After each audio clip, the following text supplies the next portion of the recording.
you, everybody. Thank you. Everybody, please have a seat. Please have a seat.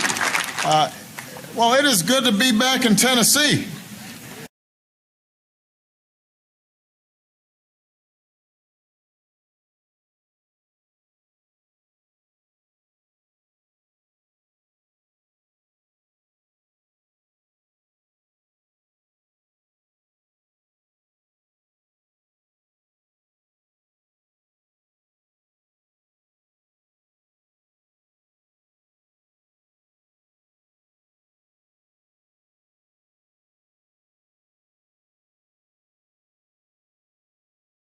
Back in Tennessee.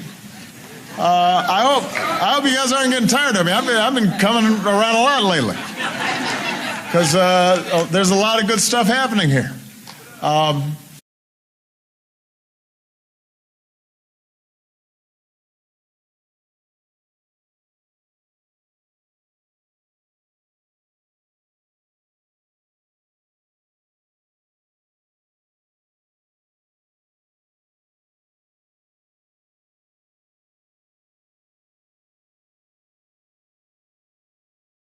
Happening here. I want to begin by thanking Joe and Jill Biden. They're not just good friends and good partners, but they really believe in the power of education.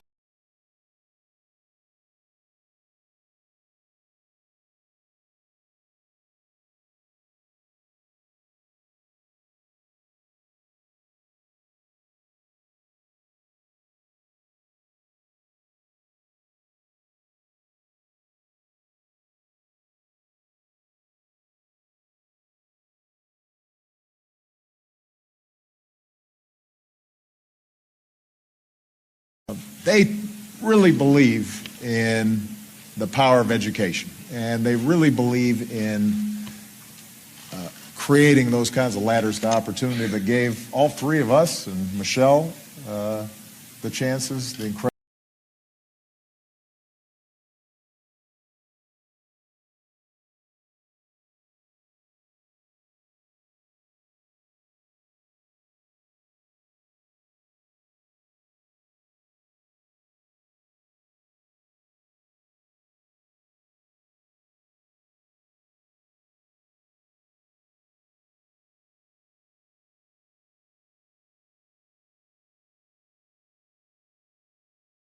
And Michelle, the chances, the incredible opportunities that we've had today. And they understand the promise of America's community colleges. Well, Jill really understands it, and Joe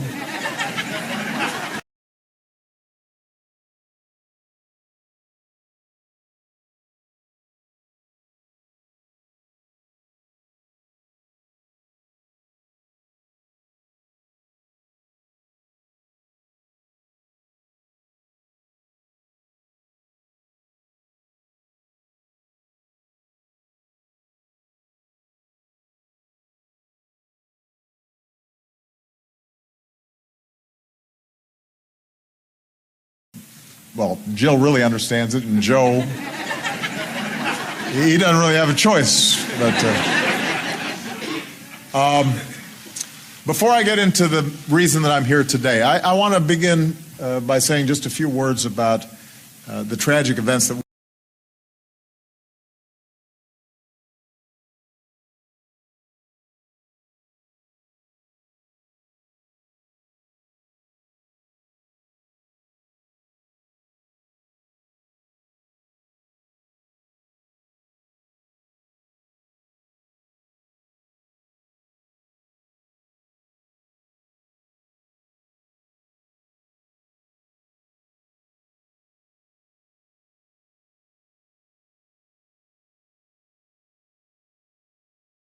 just a few words about the tragic events that we've watched unfold in France over the last several hours and days. And because events have been fast moving this morning, I wanted to make sure to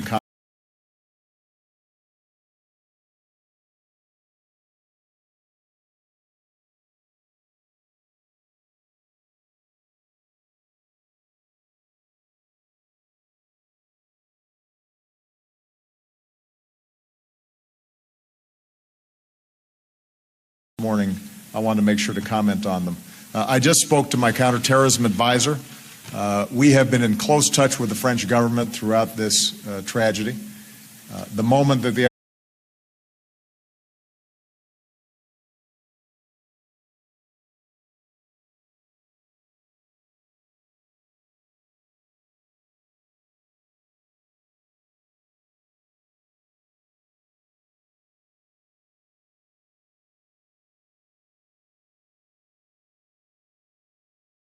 throughout this tragedy.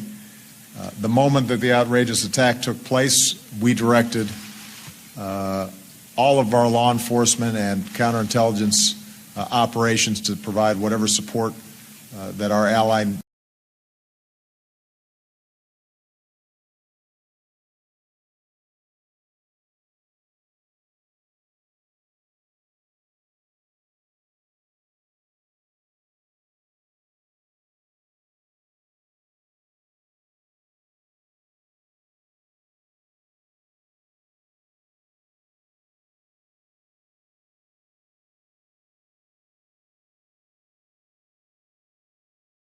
provide whatever support that our ally needs in confronting this challenge. We're hopeful that the immediate threat is now resolved, thanks to the courage and professionalism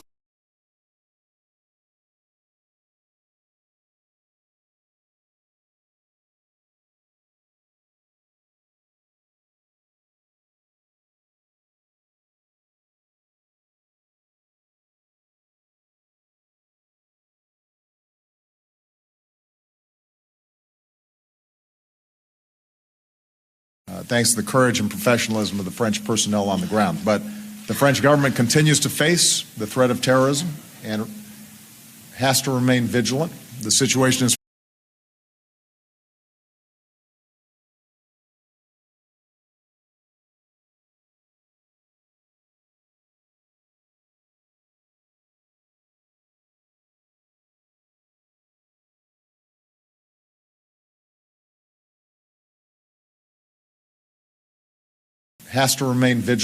The situation is fluid. President Hollande's made it clear that they're going to do whatever is necessary to protect their people.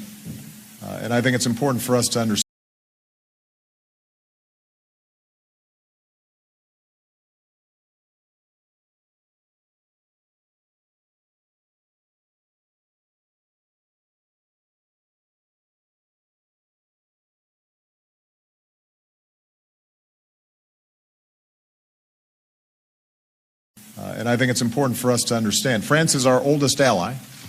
I want the people of France to know that the United States stands with you today, stands with you tomorrow. Our thoughts and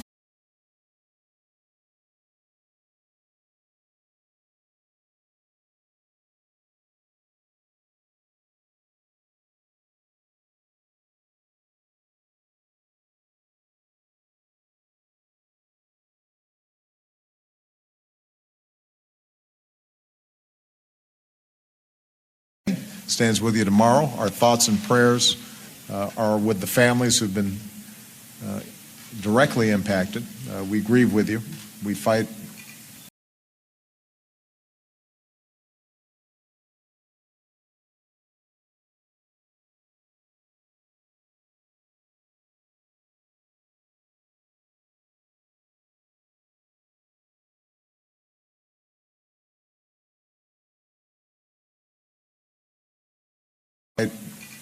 alongside you to uphold our values, the values that we share, universal values that bind us together as friends and as allies.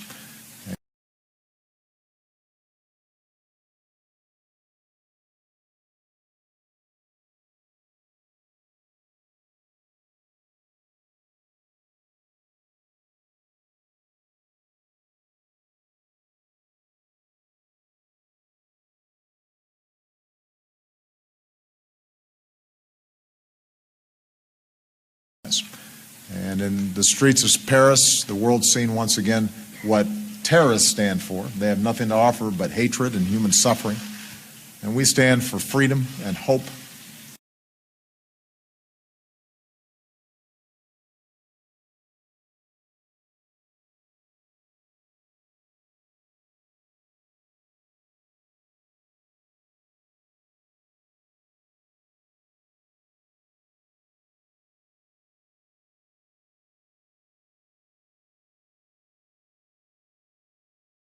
And we stand for freedom and hope and the dignity of all human beings. And that's what the city of Paris represents to the world. And that spirit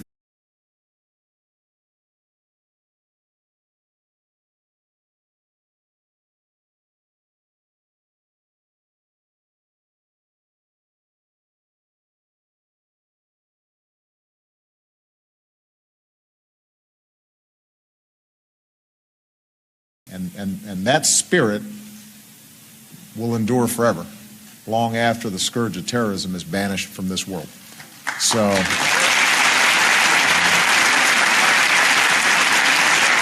that's important.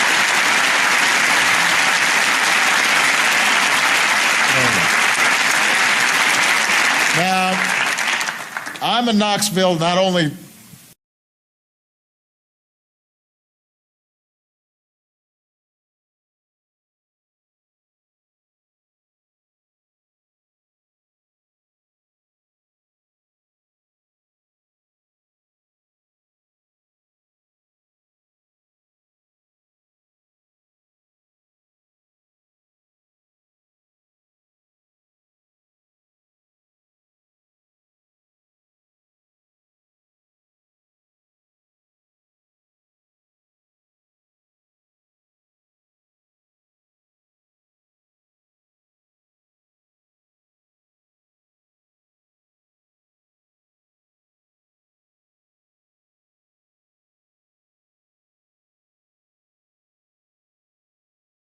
Now, I'm in Knoxville not only because I just like Knoxville, but I'm here today because one of my resolutions is to make sure that folks across this great country feel like they are coming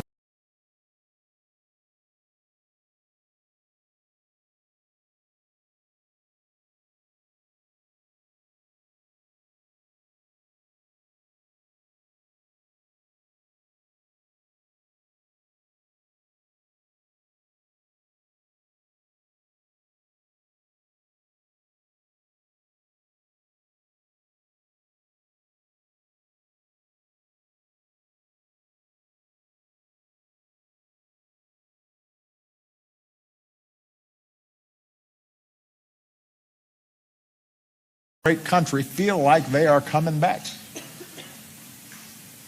And there is no doubt, thanks to the steps we took early on to rescue our economy and to rebuild it on a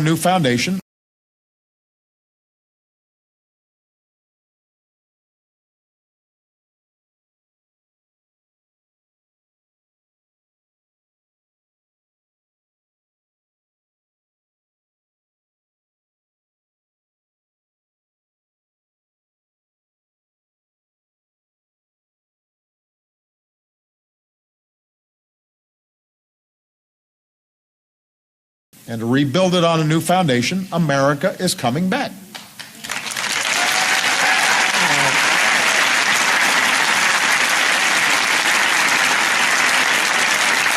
Now, I'm not running for office anymore.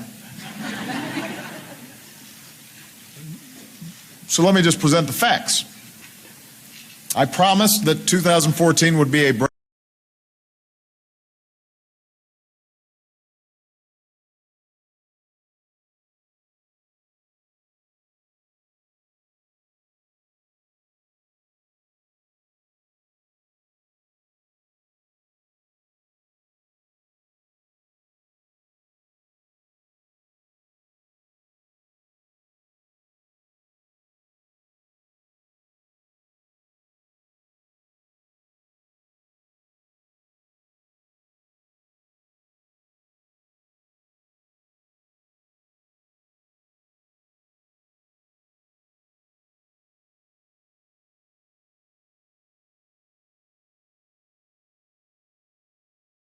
I promised that 2014 would be a breakthrough year for America.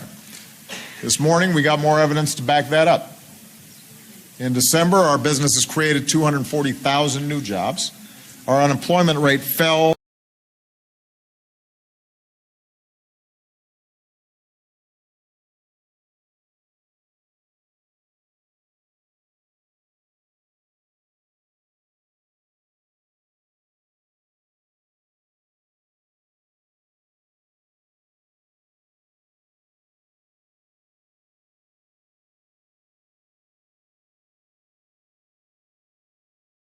new jobs. Our unemployment rate fell to 5.6%.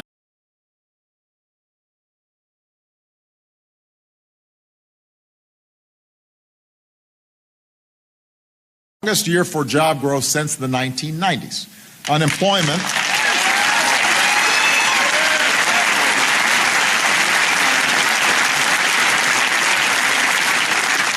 Unemployment fell in 2014 faster than any year since 1984. Now think about that.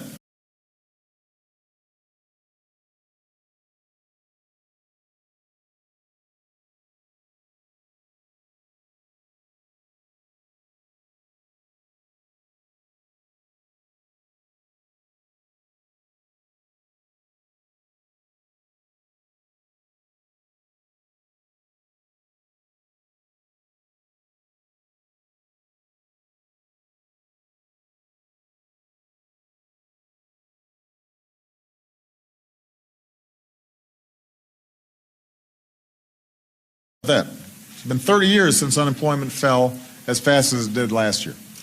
And most importantly, we're seeing faster job growth in industries that provide good paying jobs, traditionally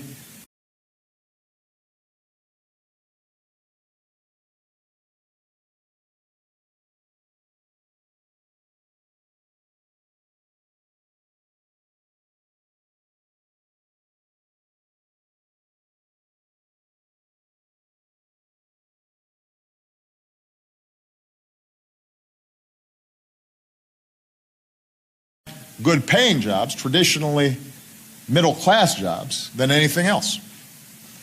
Since 2010, the United States of America has created more jobs than Europe, Japan, and every other advanced economy.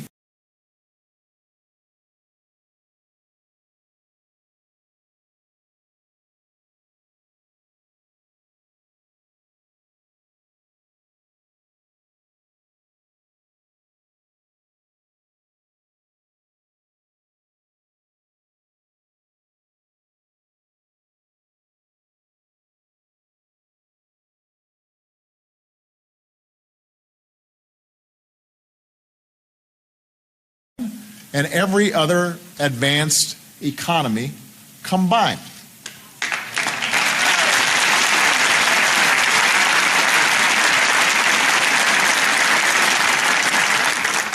American manufacturing is in its best stretch of job growth since the 1990s. We're actually seeing companies insource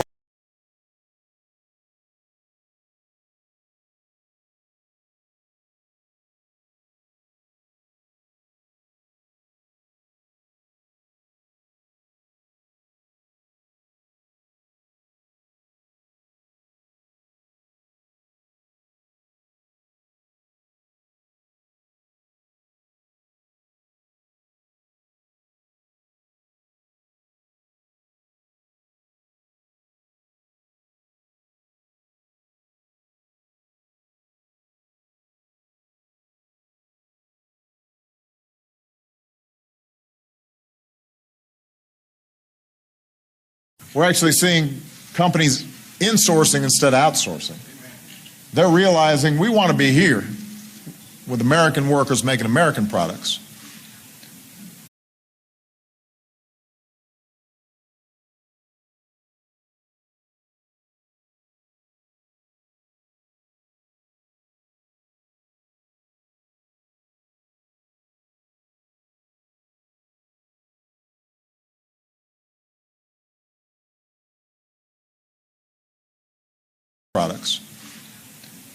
America is now the world's #1 producer in oil, gas. We've doubled the production of clean energy. And by the way, you're saving about $1.10 a gallon at the pump over this time.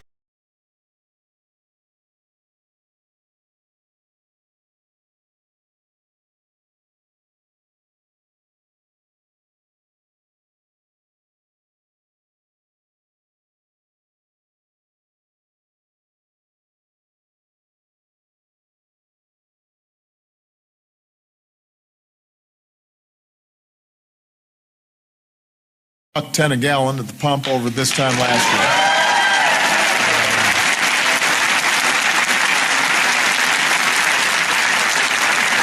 Although I keep on reminding folks, gas prices, they go up and they come down and then they go up.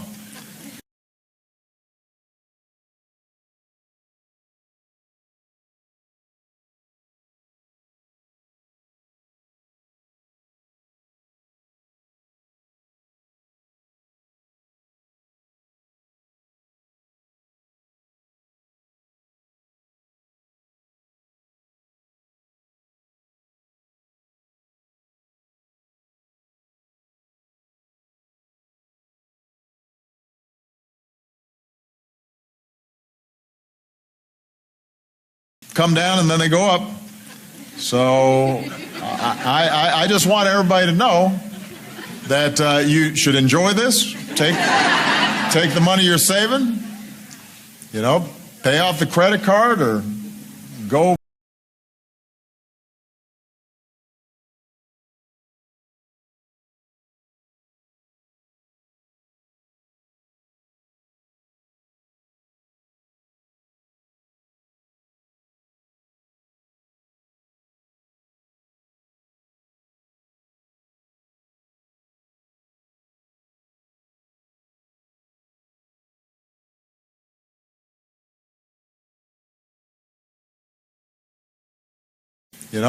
Pay off the credit card or go get a new appliance or buy a fuel-efficient car so that when prices go back up, you're still well positioned.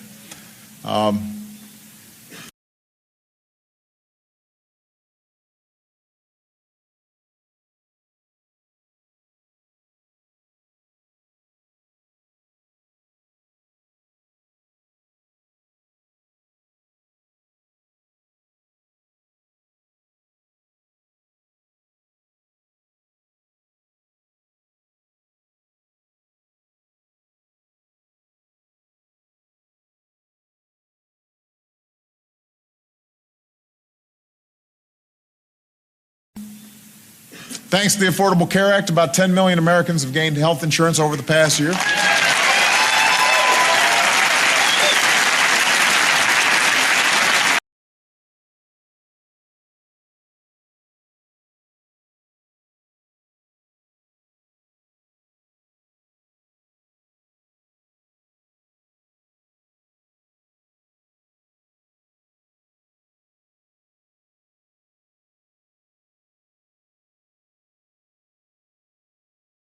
And by the way, we've done this while cutting our deficits by about 2/3.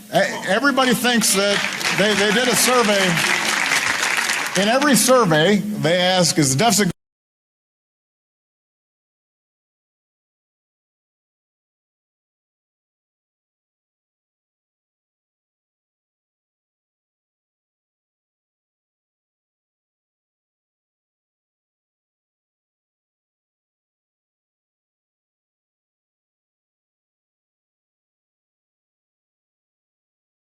In every survey, they ask, is the deficit going up or going down? And 70% of Americans say the deficit's going up. The deficit has come down by 2/3.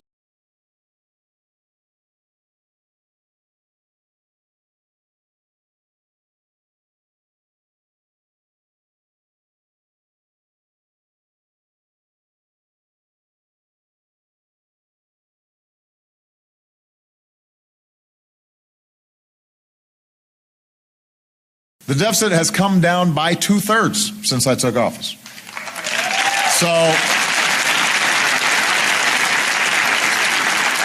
meanwhile, thanks to the hard work of students and educators, dropout rates are down, graduation rates are up.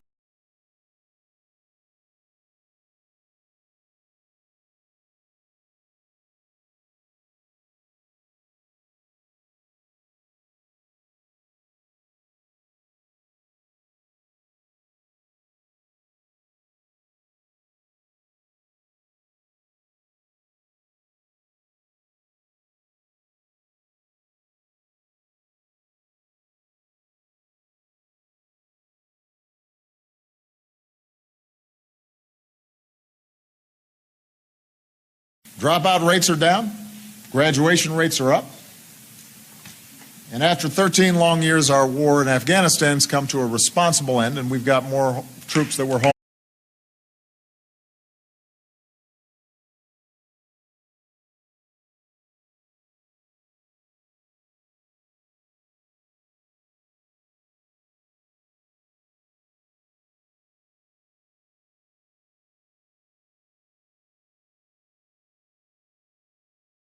And we've got more troops that were home this holiday season. So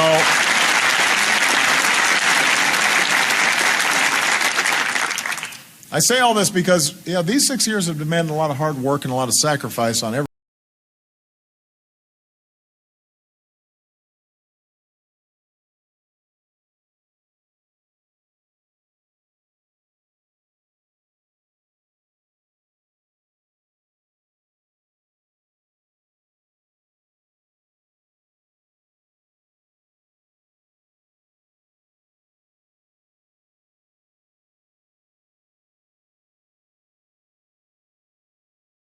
Work and a lot of sacrifice on everybody's part. And as a country, we've got every right to be proud of what we've got to show for it. America's resurgence is real.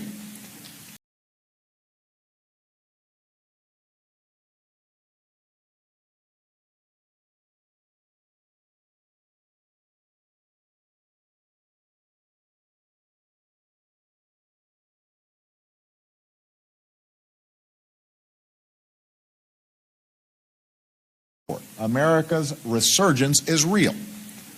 And now that we've seen calmer waters economically, if we all do our part, if we all pitch in, then we can start making sure that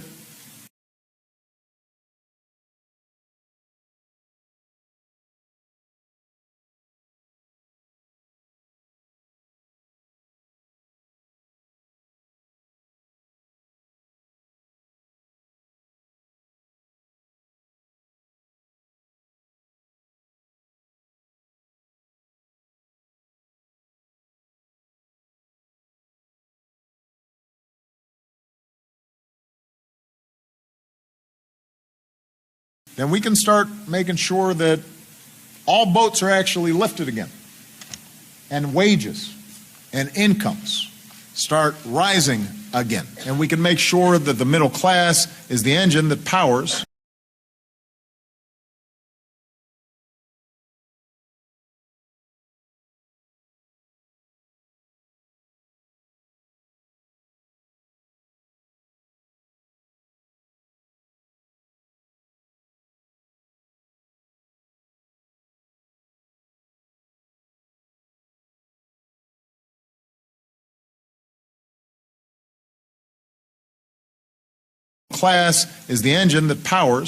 America's prosperity, just as it always has. So that's going to be the focus of my State of the Union address in a couple weeks. I want to give you a little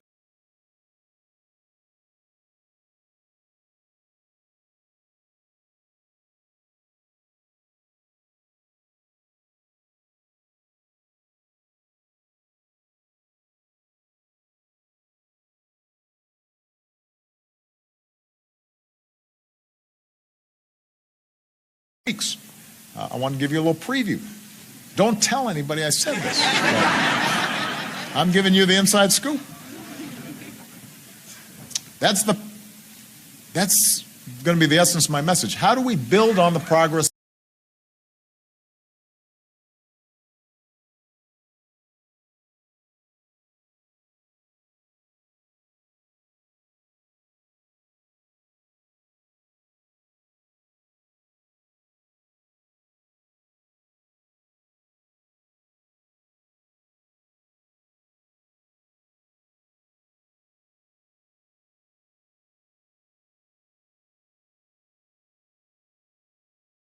How do we build on the progress that we've made?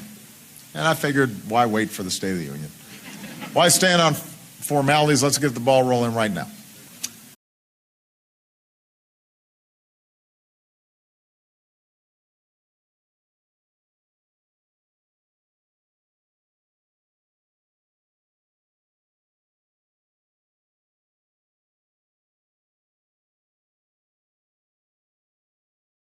Ball rolling right now. 2 days ago, I visited Michigan, where workers have brought the auto industry roaring back, and we talked about what else we can do around advanced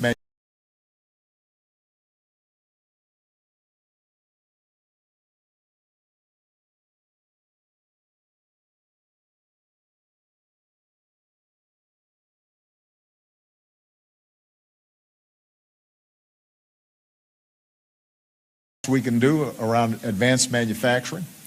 Yesterday, I was in Arizona, where I announced new actions to make the dream of home ownership a reality for more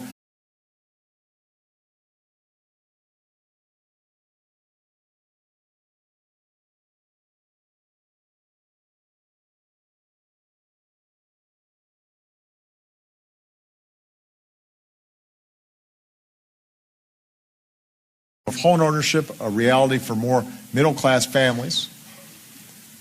Later today, Joe and I are going to head to a company in Clinton to take action that will develop high-tech industry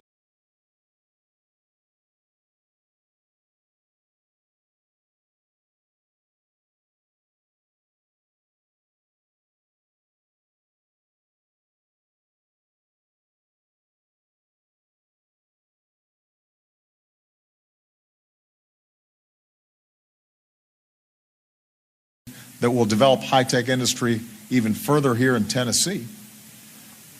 And right here, right now, at Pellissippi State, I'm going to announce one of my most important State of the Union proposals.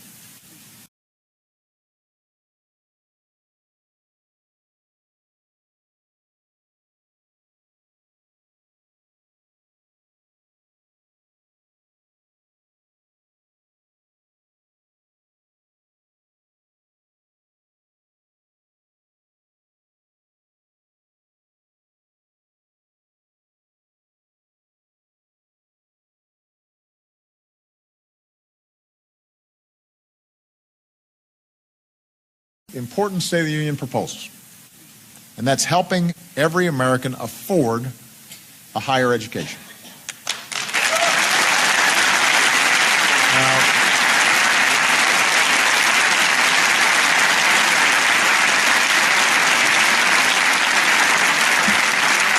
Now, part of the reason I wanted to come here was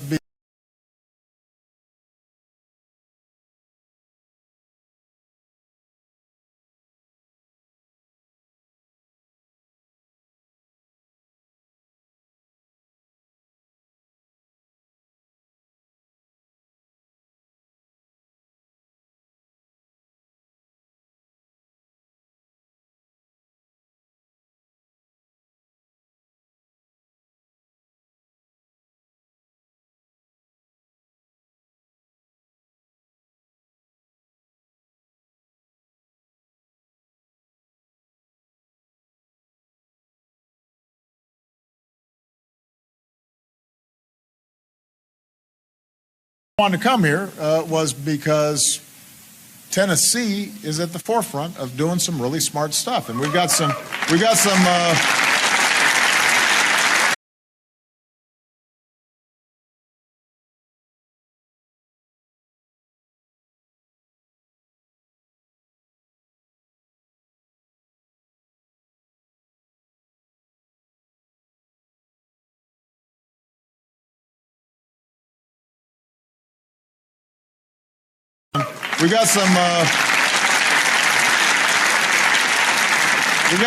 proud Tennesseans who, can take some credit for the great work that's been done.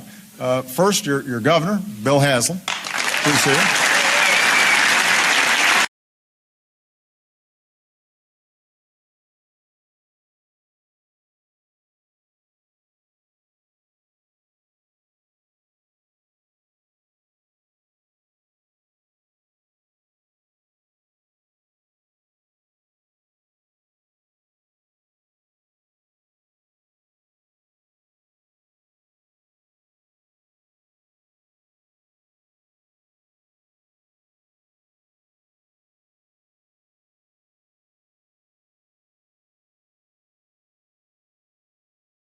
Your governor, Bill Haslam, who's here.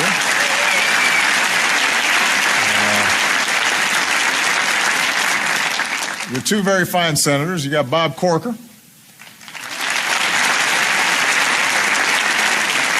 and your senior senator, Lamar Alexander, who's a former Secretary of Education.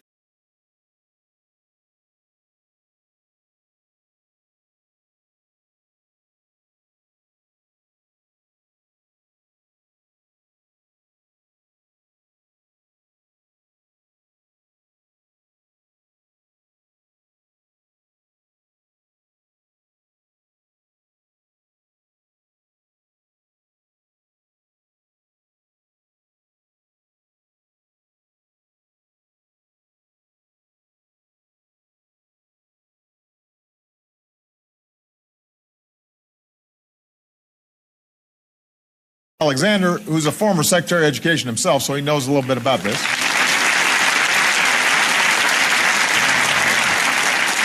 We got Congressman John Duncan.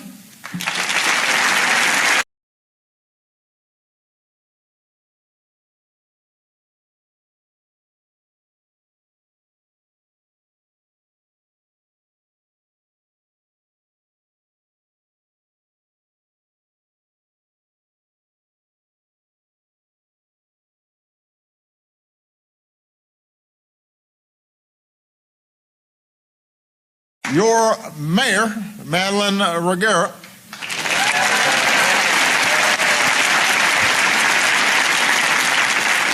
And we've got Pellissippi's president, Anthony Wise. Hey.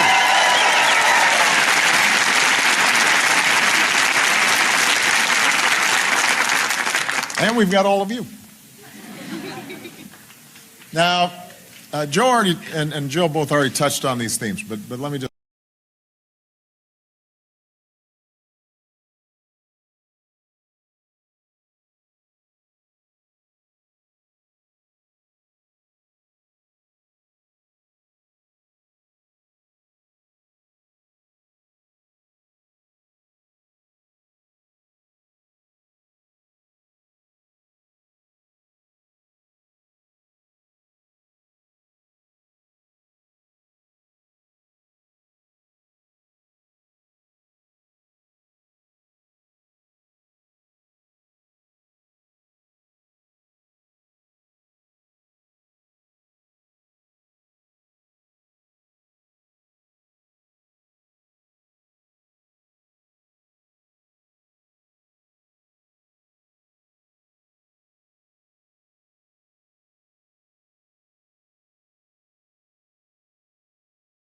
Touched on these themes, but let me just amplify them a little bit. Here in America, we don't guarantee equal outcomes.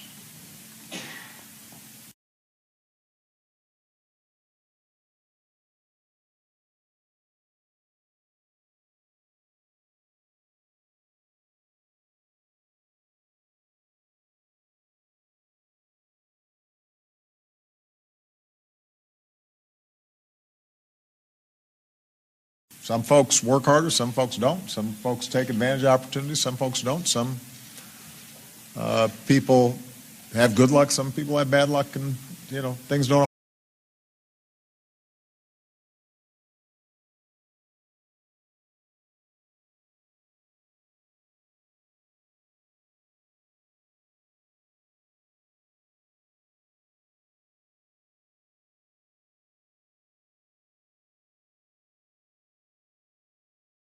Bad luck, and things don't always work out where everything's perfectly equal. But we do expect that everybody gets an equal shot.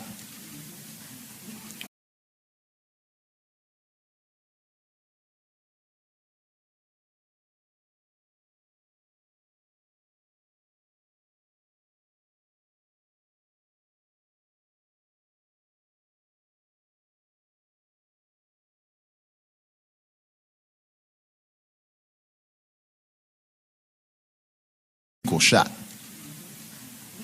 We do expect everybody can go as far as their dreams and hard work will take them. We don't expect anybody to be bound by the circumstances of their birth.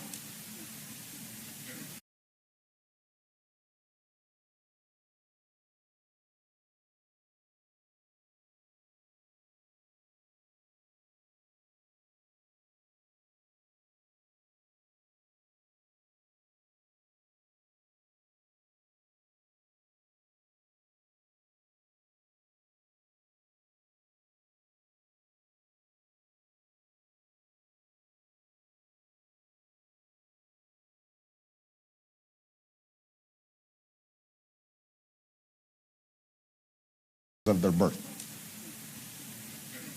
If they were, I wouldn't be here, and neither would Jill. Jill, she's so accomplished, she would have succeeded no matter what.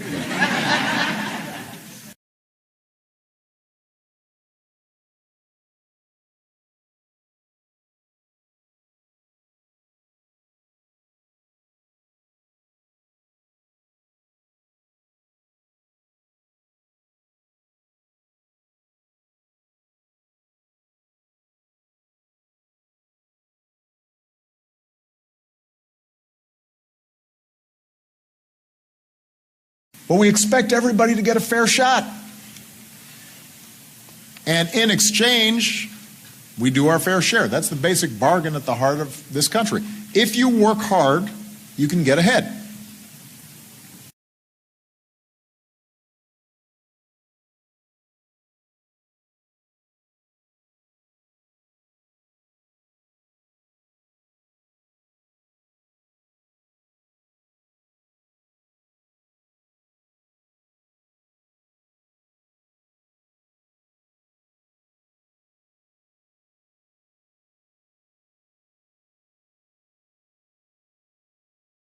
Work hard, you can get ahead.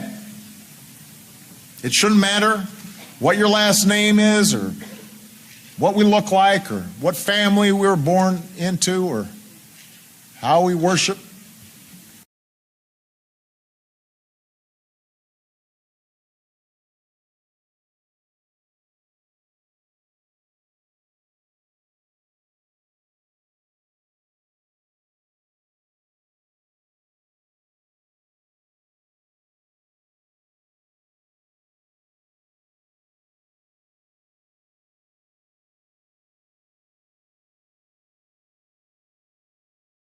How we worship.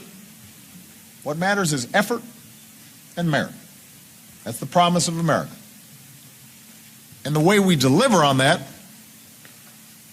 is making sure that our education system works on behalf of every person who lives.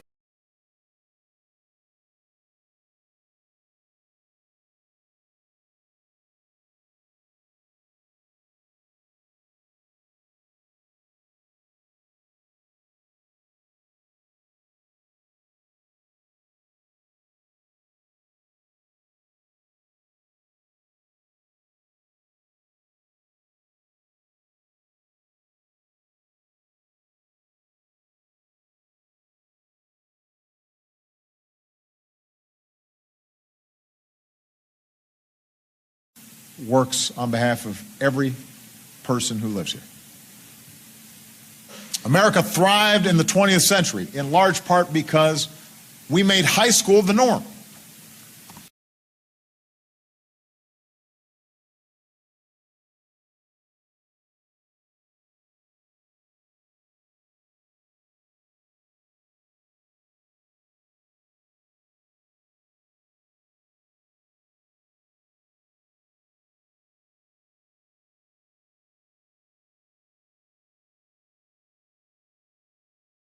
Norm. And then we sent a generation to college on the GI Bill, including my grandfather. Then we dedicated ourselves to cultivating the most educated workforce .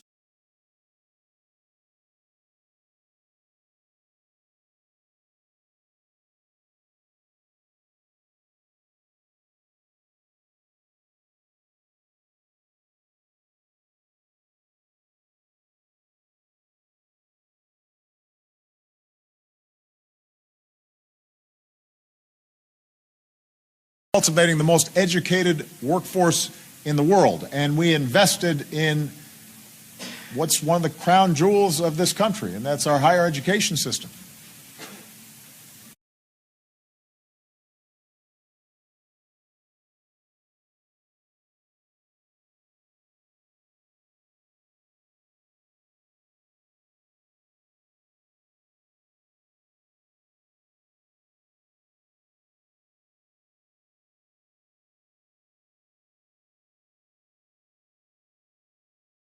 System.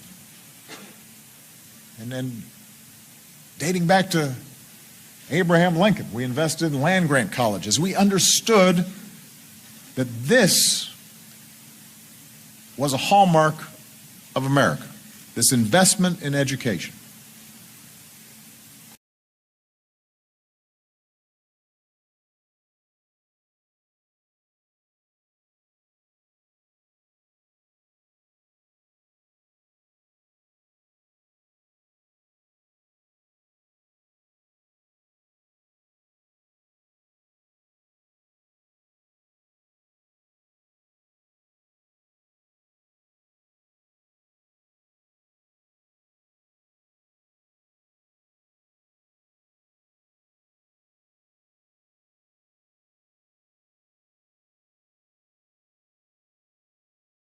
Of America, this investment in education. But eventually the world caught on, and the world caught up. And that's why we have to lead the world in education again.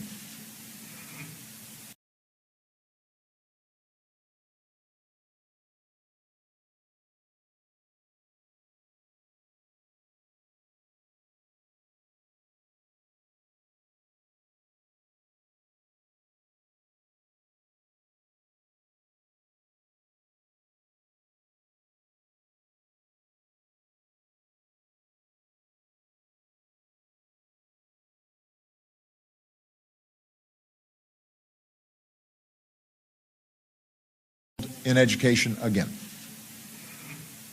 That's why my administration is working to make high-quality early childhood education available to all of our kids. We know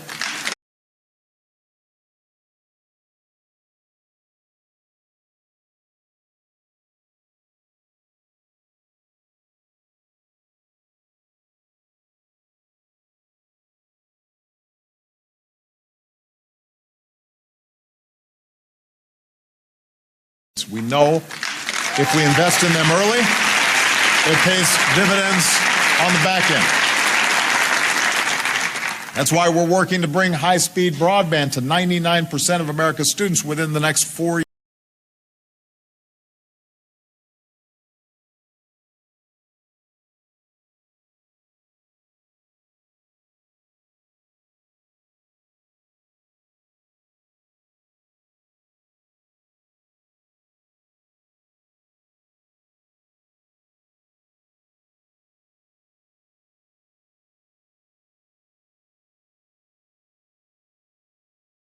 America's students within the next 4 years. We want to make sure every child is plugged in. That's why we're recruiting more highly trained math and science teachers.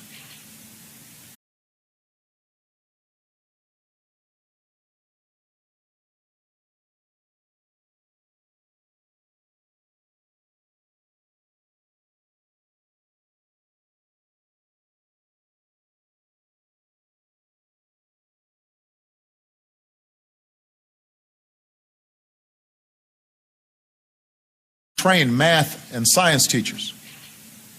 That's why we're working to raise standards and invest more in our elementary and middle and high schools so that every young person is prepared for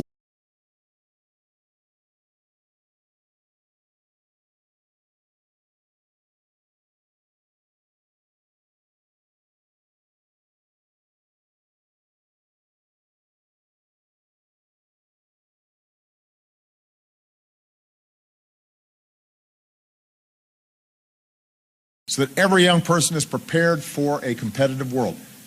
And this work is not easy. Sometimes it's controversial. It's not going to be the same in every state.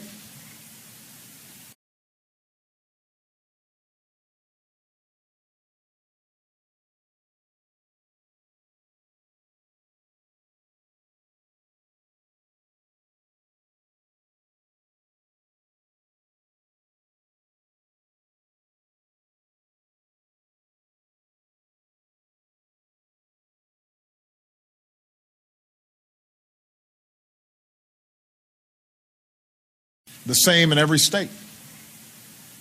But in places like Tennessee, we're seeing incredible strides as a consequence of these efforts. Over the past few years, Tennessee students have improved their reading scores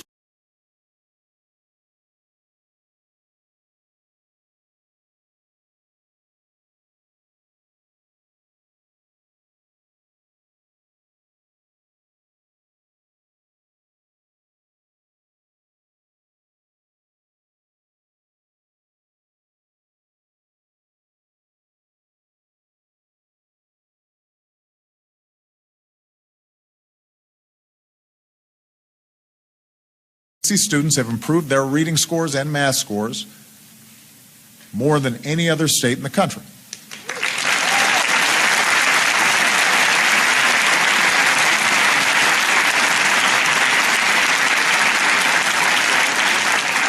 That's a credit to their hard work, their teachers' hard work,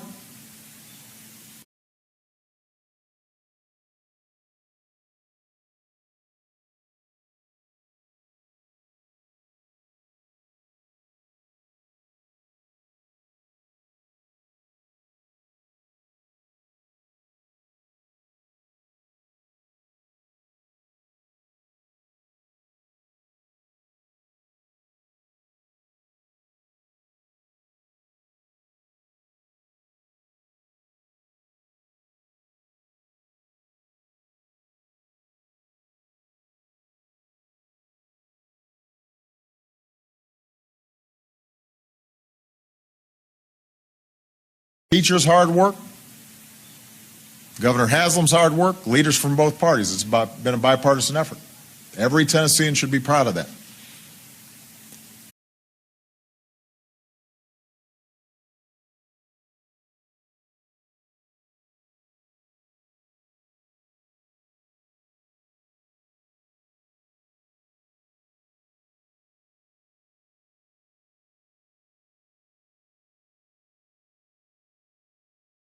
Proud of that. And today, in a 21st century economy where your most valuable asset is your knowledge, the single most important way to get ahead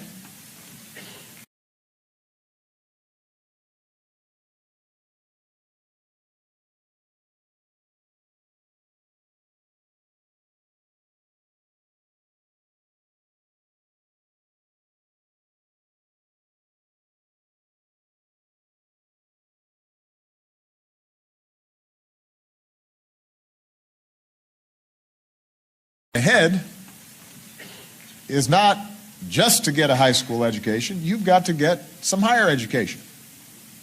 That's why all of you are here.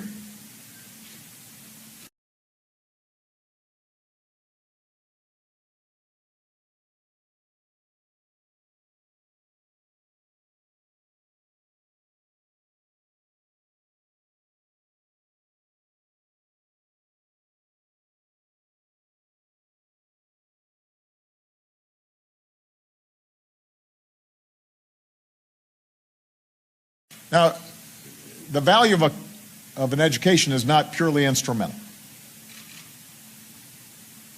Education helps us be better people. It helps us be better citizens. You came to college to learn about the world and to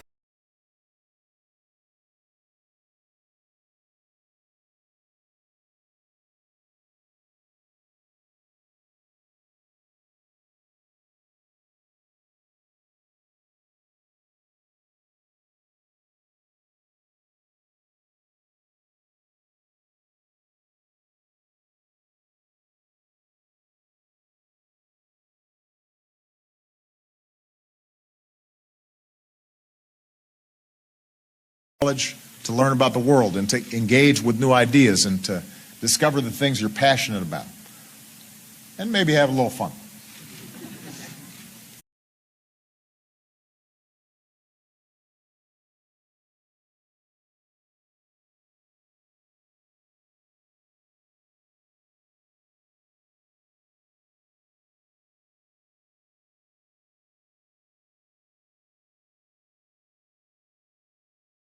And expand your horizons. That's terrific. That's a huge part of what college has to offer. But you're also here now more than ever because a college degree is the surest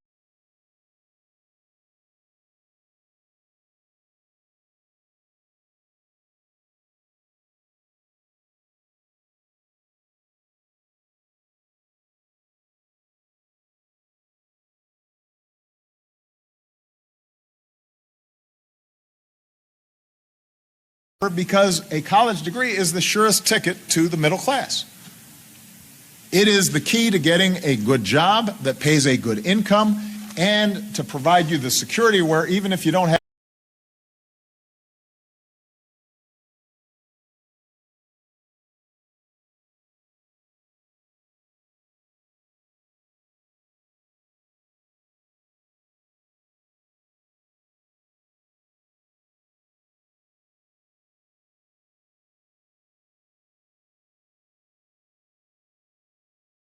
The security where even if you don't have the same job for 30 years, you're so adaptable and you have a skill set and the capacity to learn new skills, it ensures you're always employable.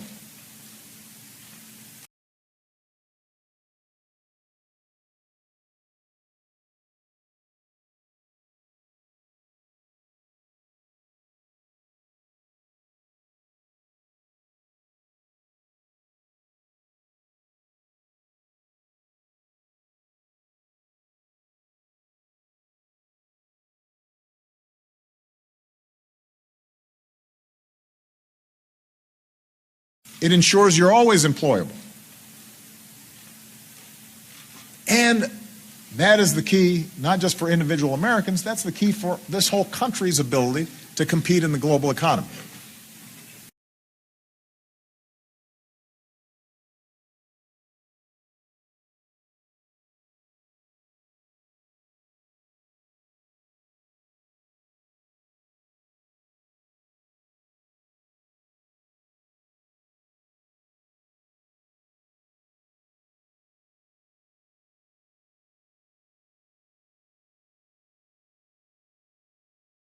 The global economy. In the new economy, jobs and businesses will go wherever the most skilled, best educated workforce resides. Because businesses are mobile now.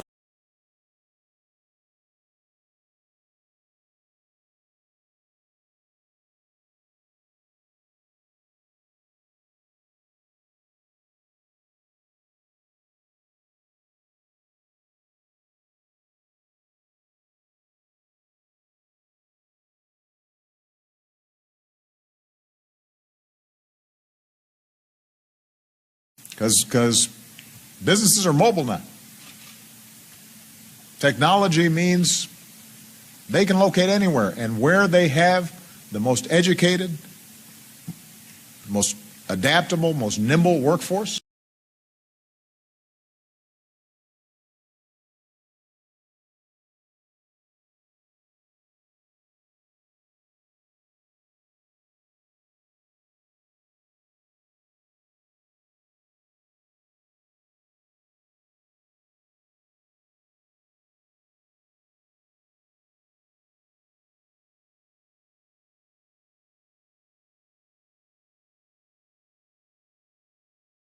most adaptable, most nimble workforce, that's where they're going to locate.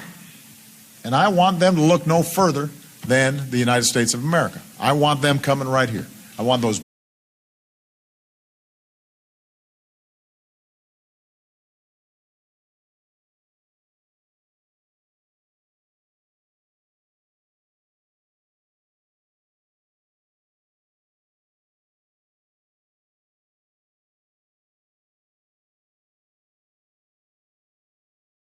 coming right here.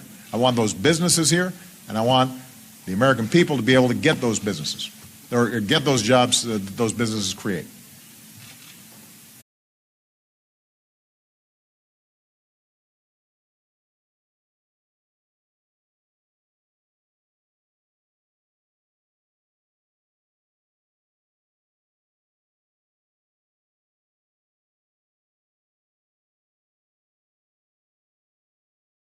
Businesses create. So that's why we've increased grants and took on a student loan system that was funneling billions of taxpayer dollars through the big banks and said,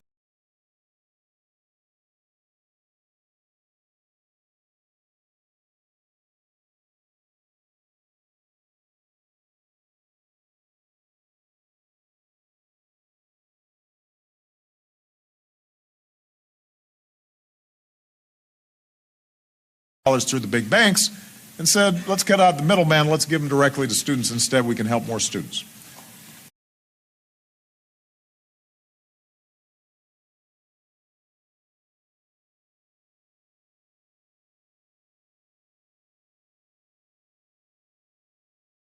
Help more students.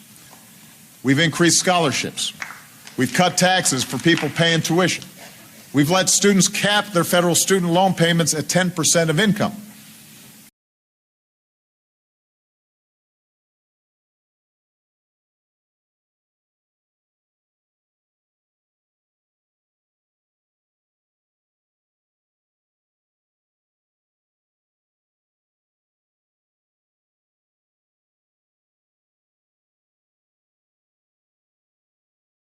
loan payments at 10% of income so that they can borrow with confidence, particularly if you're going into a job like nursing or teaching that may not pay a huge salary, but that's where you're passionate.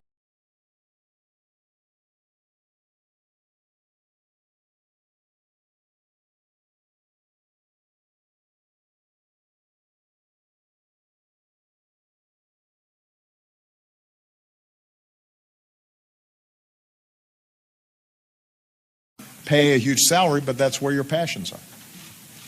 We're creating a new college rating system that will give parents and students the kind of clear, concise information you need.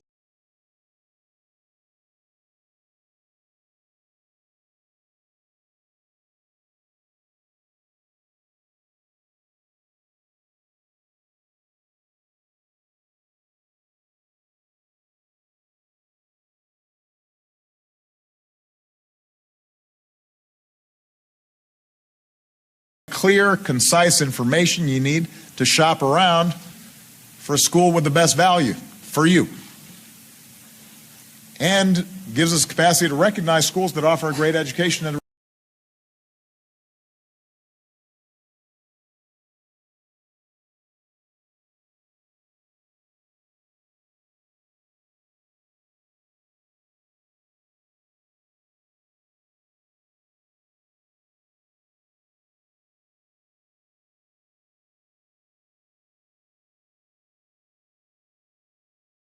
schools that offer a great education at a reasonable price. On the flight over here, Lamar and I were talking about how we can do more to simplify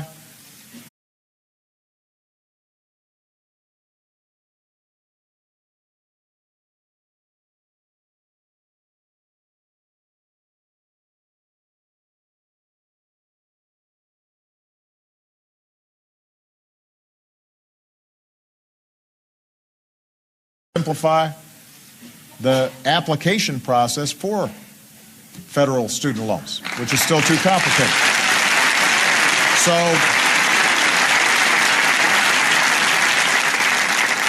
So we've done a lot of good work over the last 6 years. We're going to keep at it.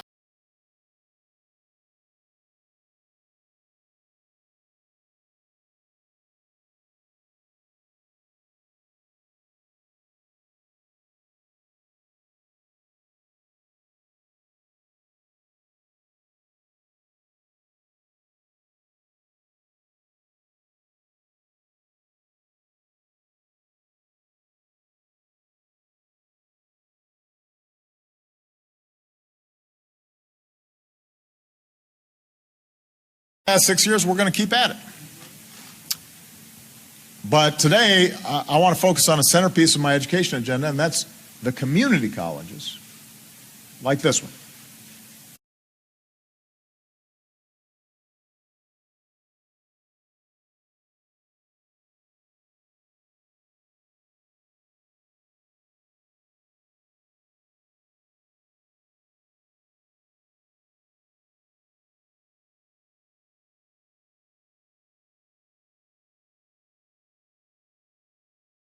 Like this one. For millions of Americans, community colleges are essential pathways to the middle class because they're local, they're flexible,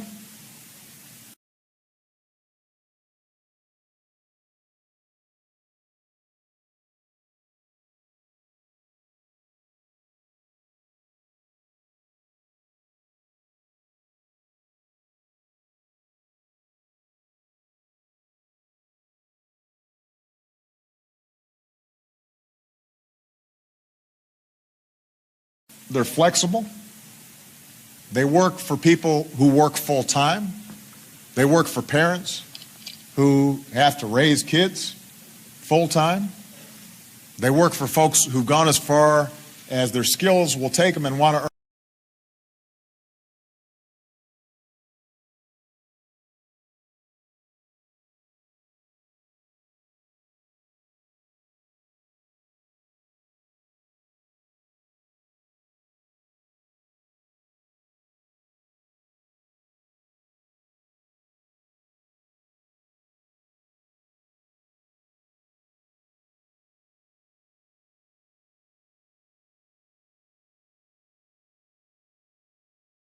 as their skills will take them and want to earn new ones, but don't have the capacity to just suddenly go study for 4 years and not work. Community colleges work for veterans.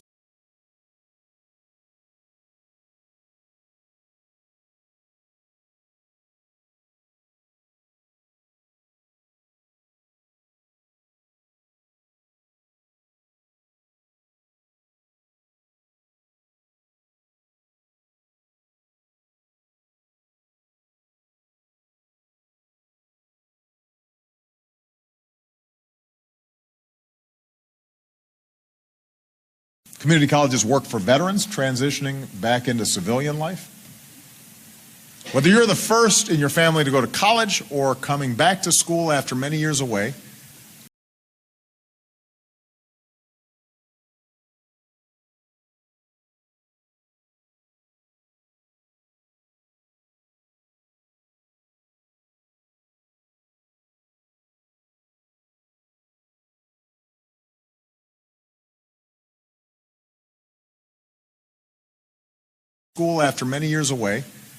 community colleges find a place for you. And you can get a great education. Now, Jill's been teaching English at community colleges for 20 years. She started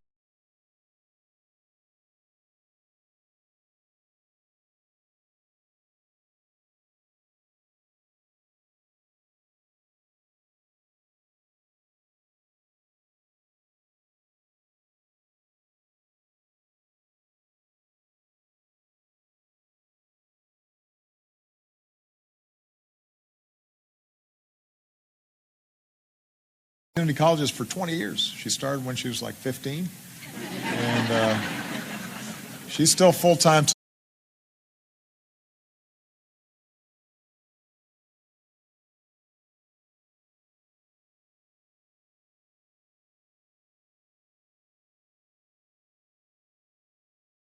And she talks about her students, and she can see that the excitement and the promise, and sometimes the fear of being a 32-year-old mom who's going back to school.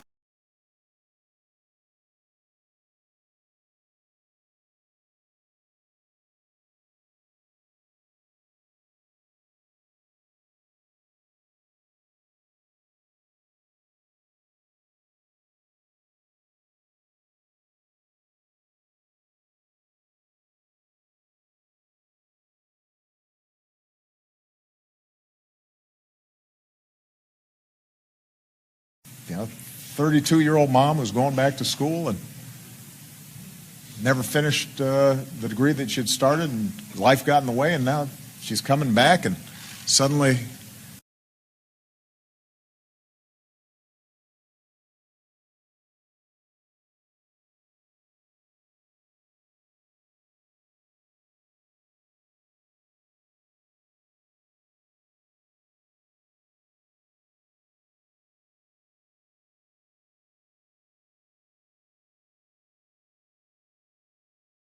she's coming back and suddenly getting a whole new skill set and seeing a whole range of career options opening up to her. It's exciting.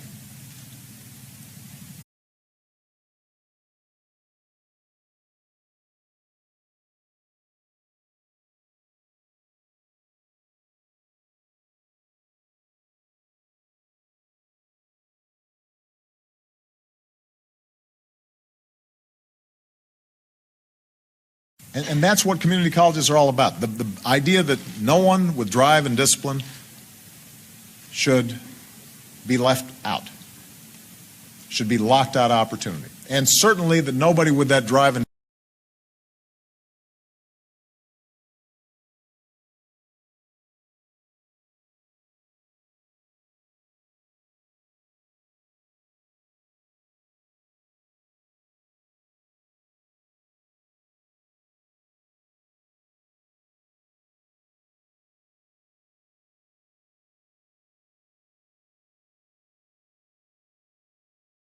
that nobody with that drive and discipline should be denied a college education just because they don't have the money.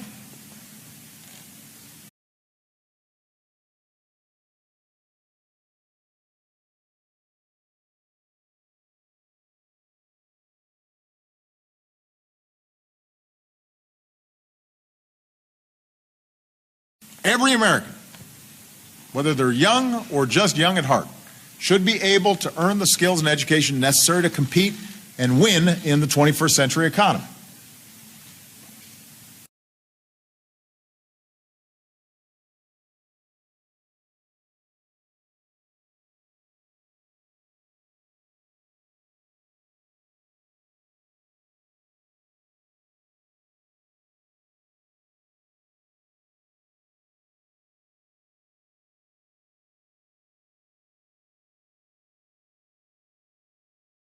In the 21st century economy. So, today, I'm announcing an ambitious new plan to bring down the cost of community college tuition in America.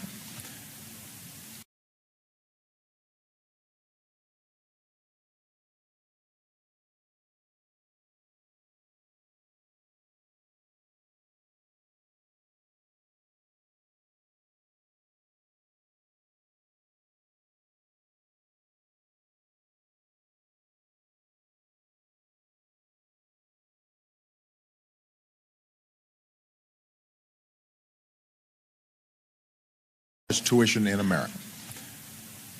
I want to bring it down to zero.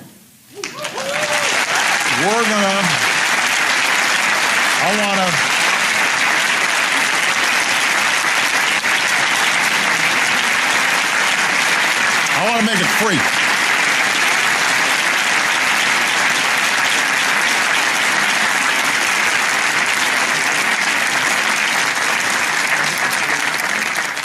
I want to make it free. Community colleges should be free for those willing to work for.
Should be free for those willing to work for it.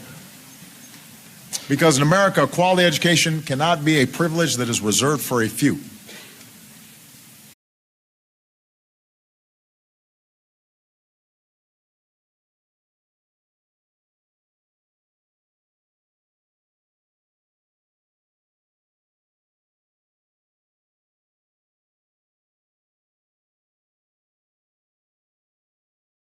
For a few.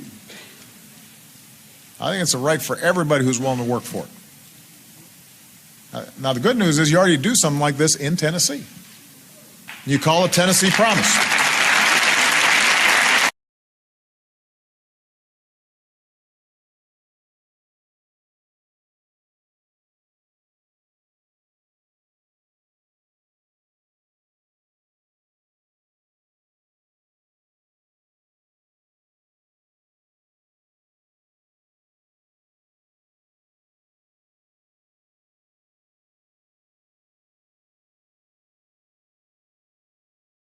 You call it Tennessee Promise.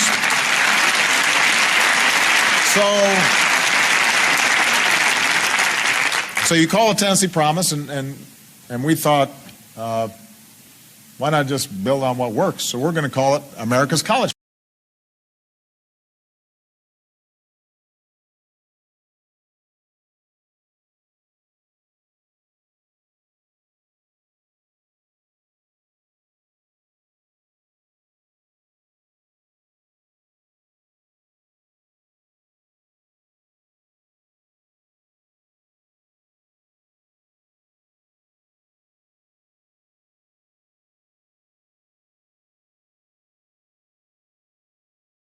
We're going to call it America's College Promise.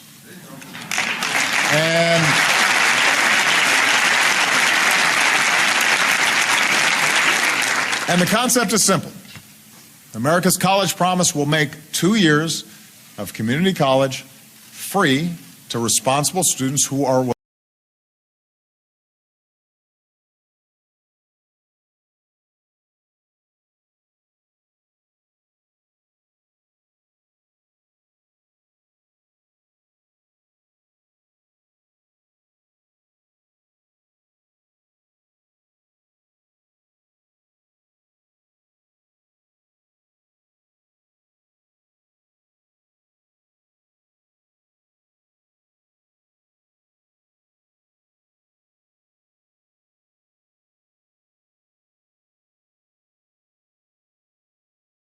Free to responsible students who are willing to work for it.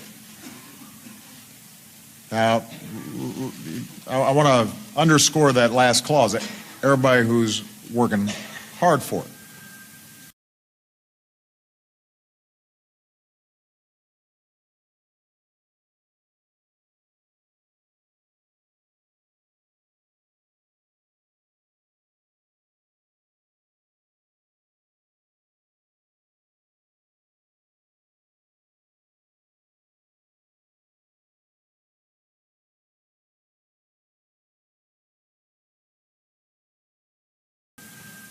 There are no free rides in America. You would have to earn it.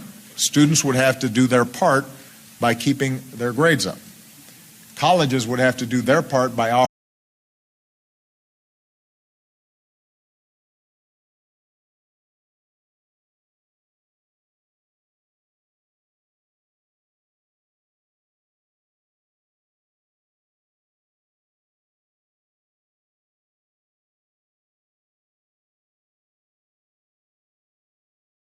Colleges would have to do their part by offering high-quality academics and helping students actually graduate. States would have to do their part too. This isn't a blank check. It's not a free lunch.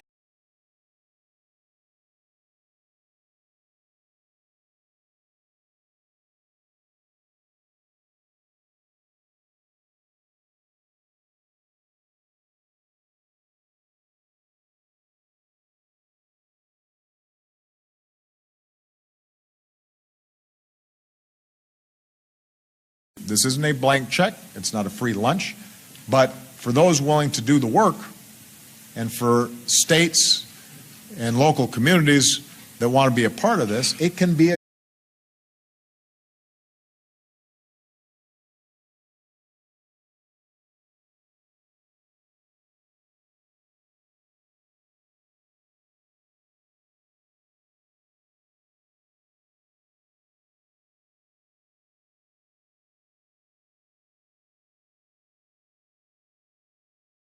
that want to be a part of this, it can be a game changer.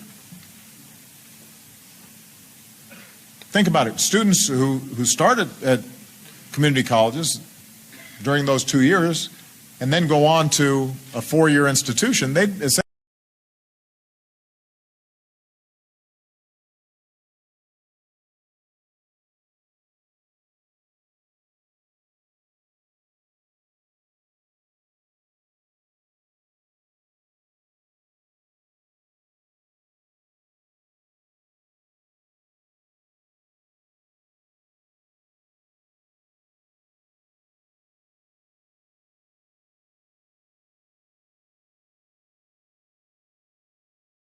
a 4-year institution, they essentially get the first half of their bachelor's degree for free. People who enroll for skills training will graduate really already ready to work.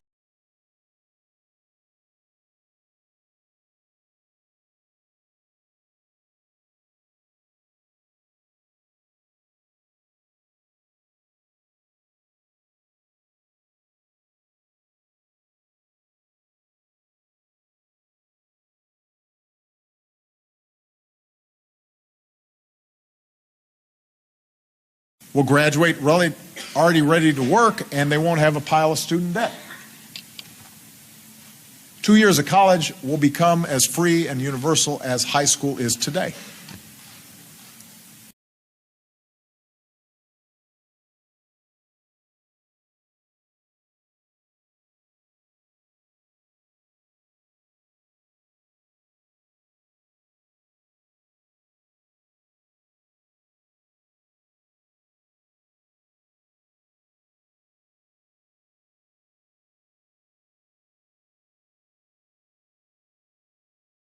and universal as high school is today. And we're also taking another page out of Tennessee's playbook and making investments to expand technical training programs at community colleges, much like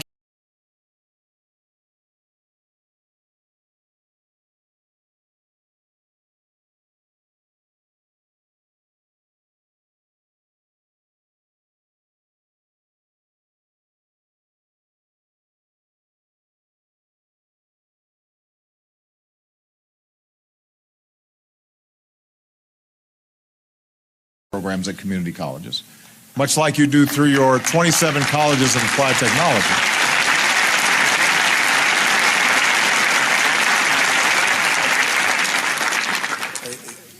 You know, Joe did a terrific job running a task force that we put together just to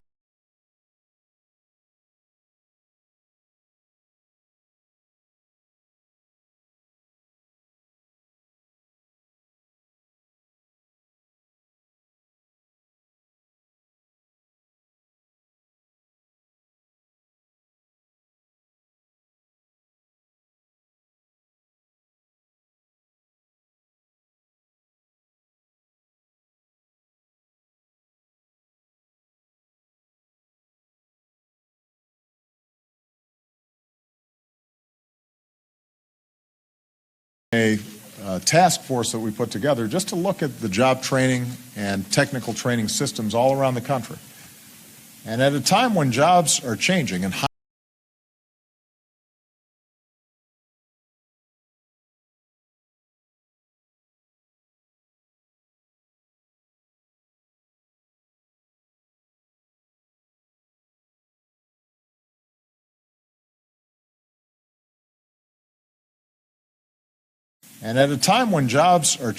higher wages call for higher skills, we've got to make sure workers have a chance to get those skills.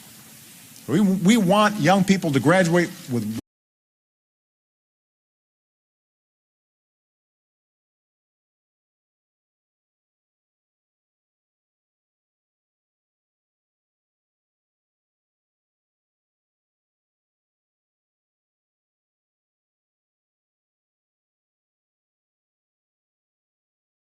We want young people to graduate with real-world training that leads directly to good jobs. And we want older workers to get retrained so they can compete. And we want more women and minorities to get jobs.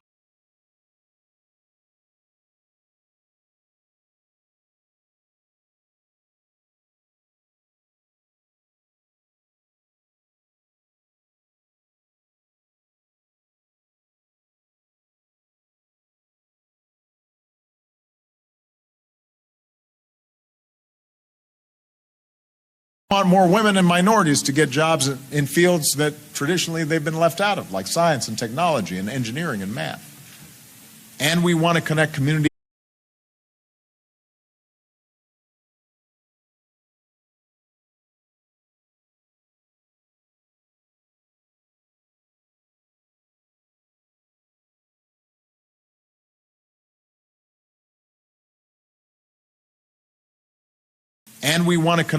colleges with employers. Because when that's done right, these partnerships pay off for everybody. Students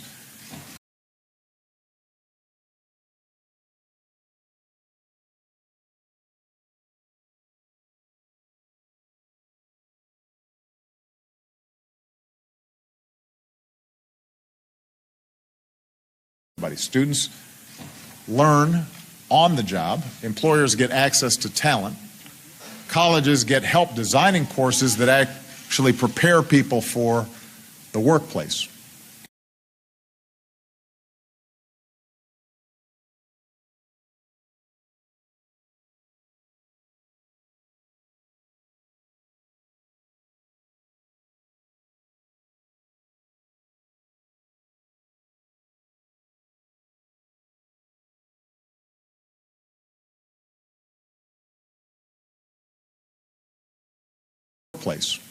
All of which creates better pathways to today's middle class. So we're going to find the programs that work, and we're going to help them grow.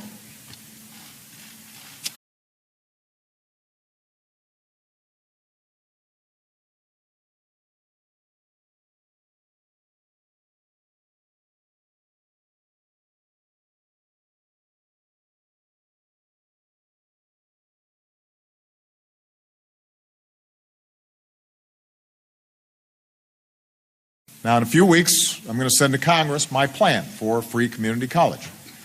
I hope that Congress will come together to support it.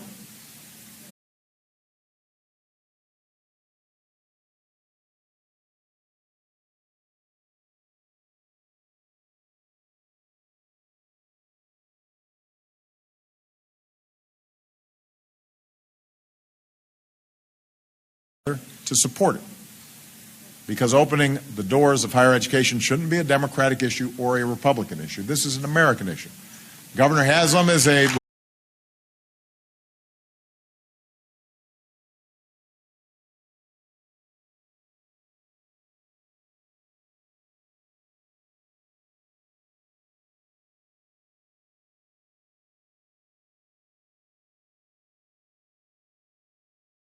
American issue. Governor Haslam is a Republican.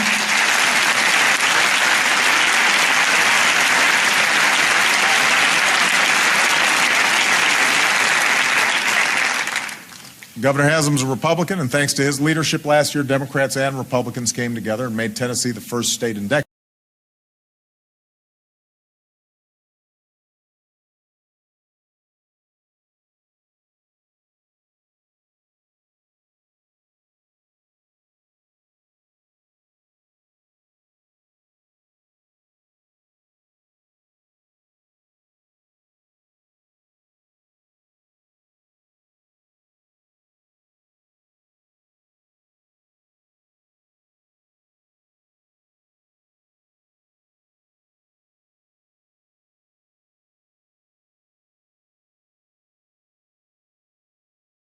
and made Tennessee the first state in decades to offer free community college to its students.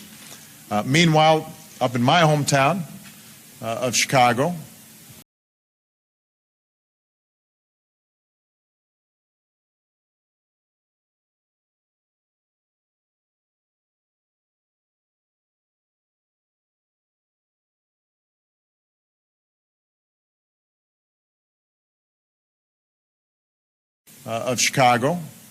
Mayor Rahm Emanuel, who is a Democrat, is now offering free community college. And they're pairing students with growing sectors of the economy, so they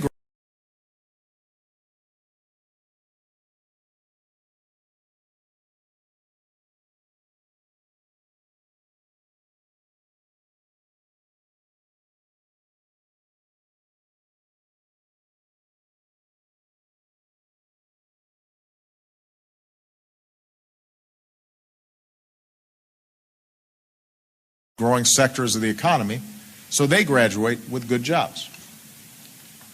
So if a state with Republican leadership is doing this, and a city with Democratic leadership is doing this,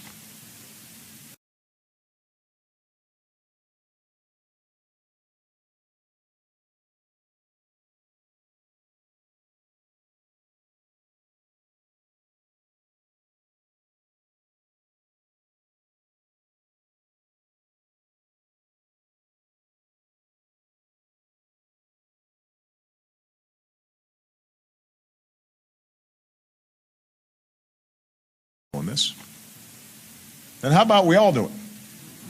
Let's do it for our future.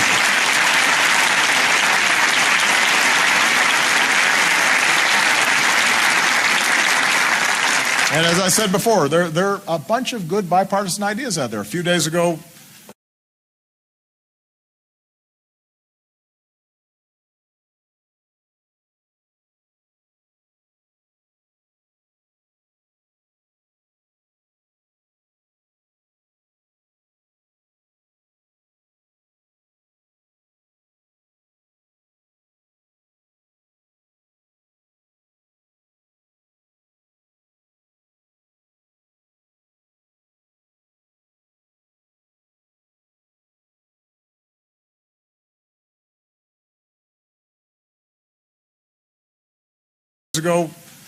Senator Alexander joined forces with Democratic Senator Michael Bennet to introduce the legislation that would make financial aid forms simpler.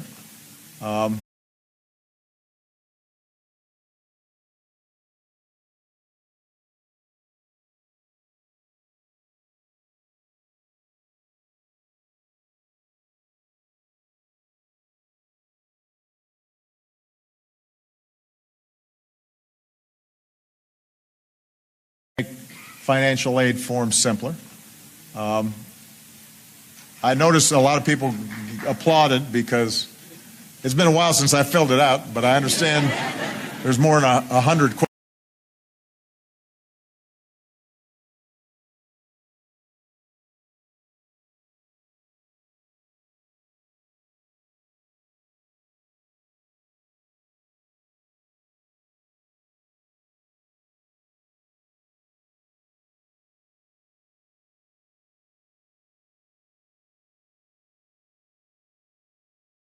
But I understand there's more than 100 questions on it.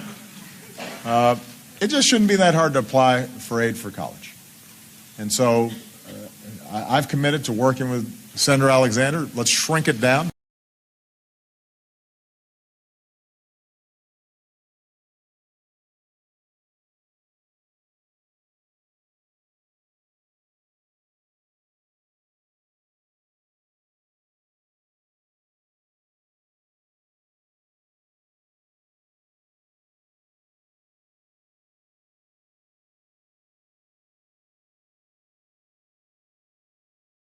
Senator Alexander, let's shrink it down. Let's make life a little easier for millions of families. The point is, we're not going to agree on everything.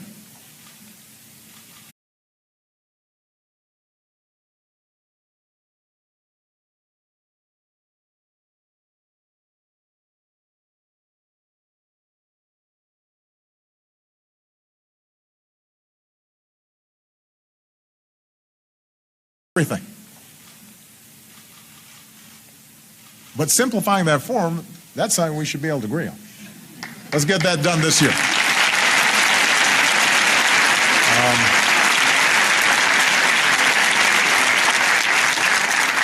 Because in the end, nothing's more important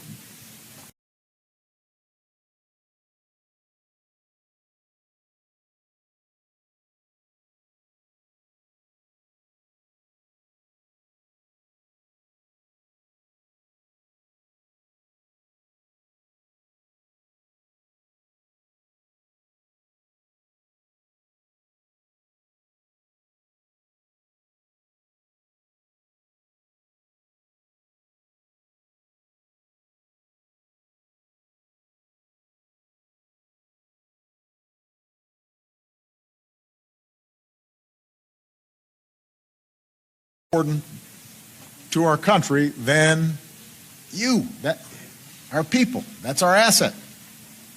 We've got very nice real estate here. We got this incredible bounty.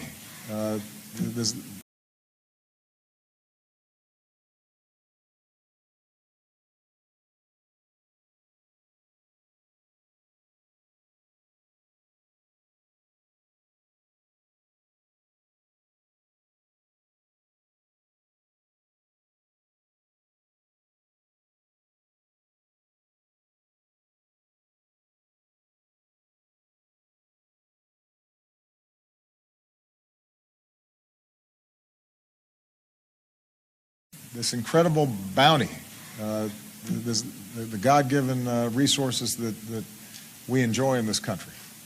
But our greatest resources are people.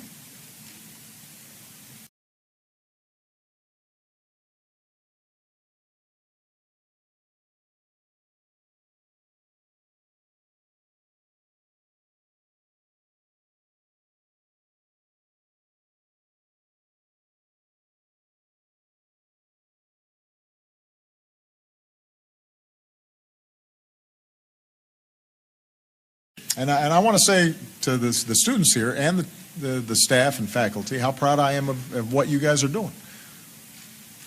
A lot of students here, I know you had to overcome some obstacles to get here.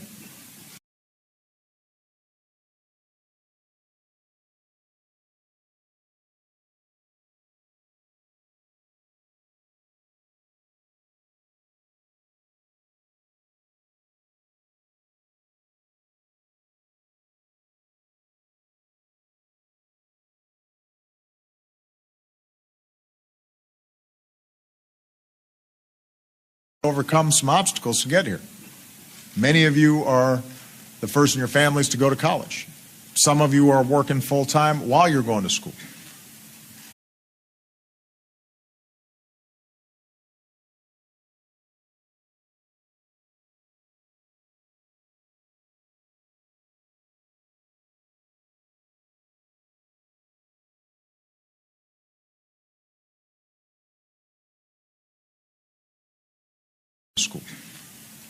But you're making this investment in you, and by doing that, you're making an investment in this country's future.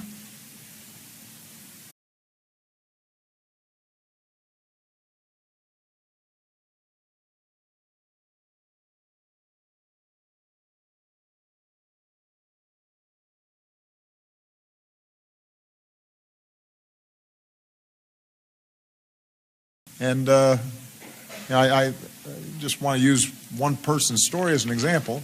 Caitlin McLaughlin. Where's Caitlin? Where is she? Is she here? I thought she was here a second ago. But I'm going to tell.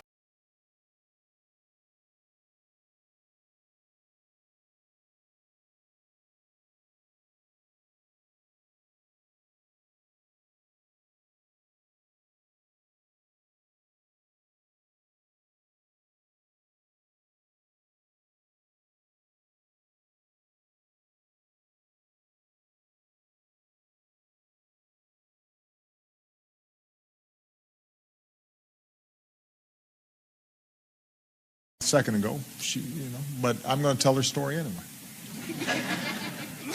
She was raised by a single mom. She helped make ends meet, getting her first job almost the minute she could.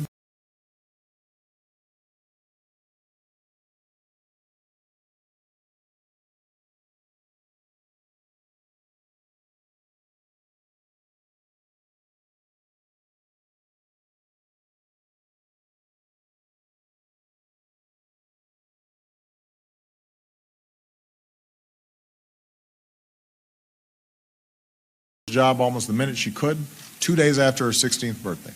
When it came time for college, the money wasn't there. But Caitlin lives in Tennessee, so she knew she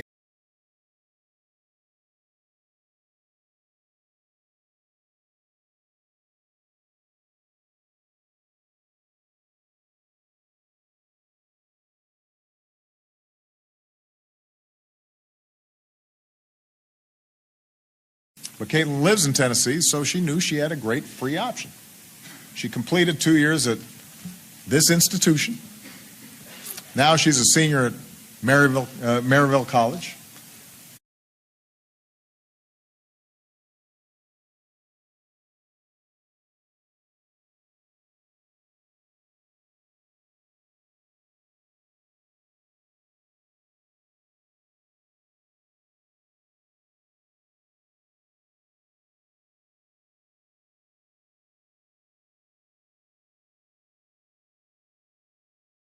Maryville College.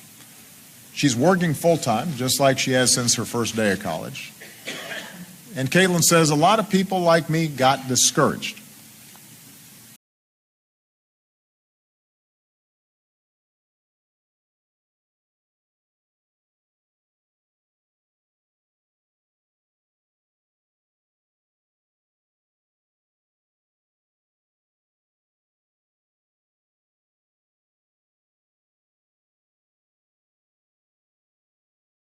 Got discouraged. I get discouraged. But I can look back and say, you've made it so far. I've learned that things aren't always what you want, but you can make them what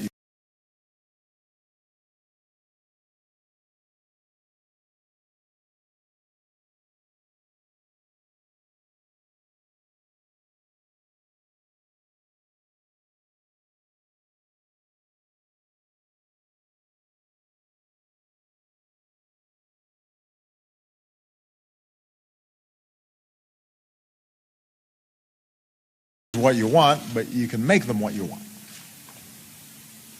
That's wisdom. Things aren't always what you want, but you can make them what you want. That's what America's about.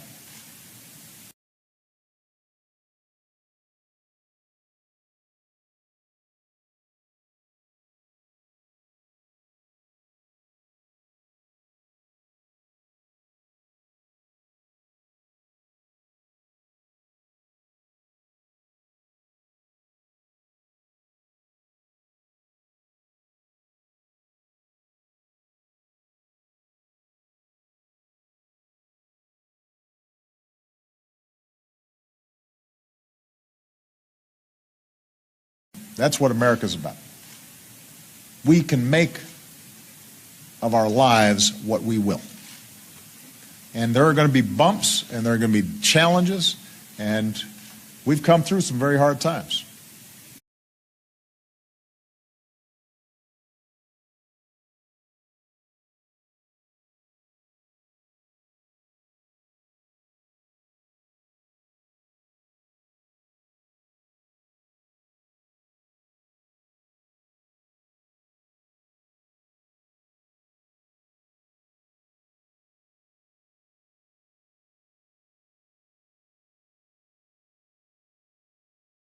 Come through some very hard times. Things aren't always what we wanted, but we have overcome discouragement, and we have overcome division and sometimes some discord.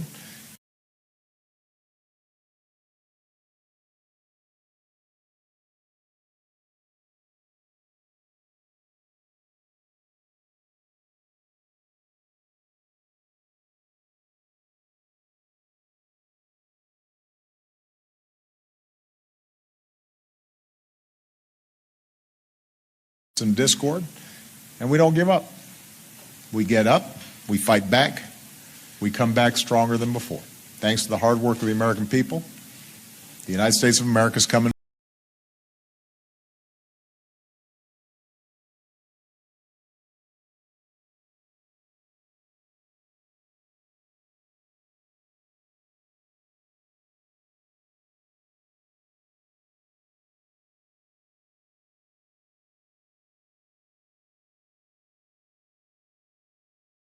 The United States of America is coming back.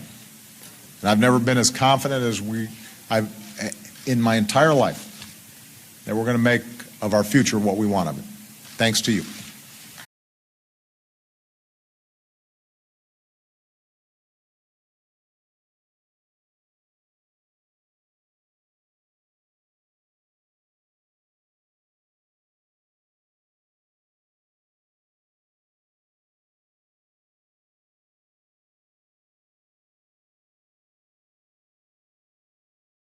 What we want of it. Thanks to you. Appreciate it.